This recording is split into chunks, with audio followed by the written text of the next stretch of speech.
Hello everyone, কেমন আছো? আশা করছি সবাই খুব ভালো আছো। তোমাদের সঙ্গে অনেক দিনই ভিডিও শেয়ার করা হয়নি, একটু কাজের ব্যস্ততার মাঝেই ছিলাম। তো দিনটা ছিল 30শে মে। তো আমি চলে গেছিলাম আমার শ্বশুর বাড়ি। হ্যাঁ, তো চলো তোমাদের সঙ্গে আজকে এটাই শেয়ার করব সেখানে কেন গেছিলাম। তো র্যাপিডোটা বুক করে নিই। র্যাপিডো বুক করে নেওয়ার পর তারপরে এই যে নৌকোতে উঠে পড়ি। দেখতেই পাচ্ছ কীরকম বৃষ্টি পড়ছে, সেদিন ভীষণই বৃষ্টি ছিল। তারপরে বাড়ি পৌঁছে গিয়ে দেখি যে উনি ওনাকে আদর করছে আর কি।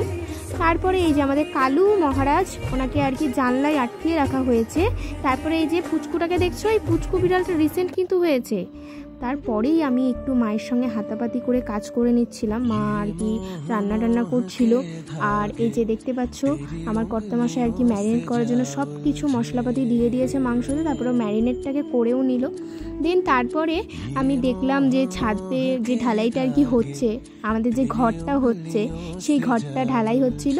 তো তারপরে এখান থেকে দেখতেই পাচ্ছ এই দাদারা কি সুন্দর কাজ করছে।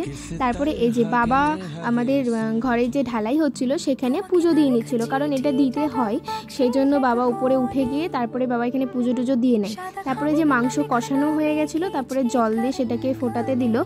তারপরে এই যে দেখতেই পাচ্ছ তোমরা উনি রান্না করছেন, আর এই যে মা এদিকে ওই রান্না করছিল। তারপরে যে আমার দিদা, মা, আমার শ্বশুরমশাই সবাই খেতে বসে গেছে।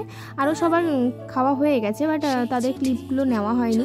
তারপরে যে বাড়ির দিকে রওনা দিলাম। দিদা আর কি জিজ্ঞেস করছিল মাকে কিছু একটা, আমার অতটা মনে নেই। তারপরে যে নৌকো করে উঠে পড়ি, দিকে রওনা দিতে। চলো আবার দেখাবে তোমাদের সঙ্গে নেক্সট ভিডিওতে। টাটা।